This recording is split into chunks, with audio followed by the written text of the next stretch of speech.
সম্মানিত সভাপতি সাহেব, ইউনিয়নের সভাপতি সাহেব, সংসদ মেম্বার সাহেব আছেন, আমাদের জাতীয়তাবাদী দলের সভাপতি আছেন মিজানুর রহমান মিজু,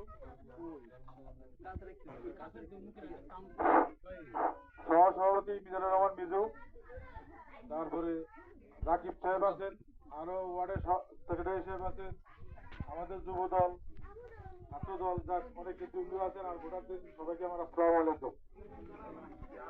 আমার কথা হলো, আমরা বিগত দিনে যারাই যে রাজনীতি করছি মাঠে ছিলাম, কিন্তু বিএনপি সরকার 17 বছর মাঠে নেই, ধানের শীষ মাঠে নেই।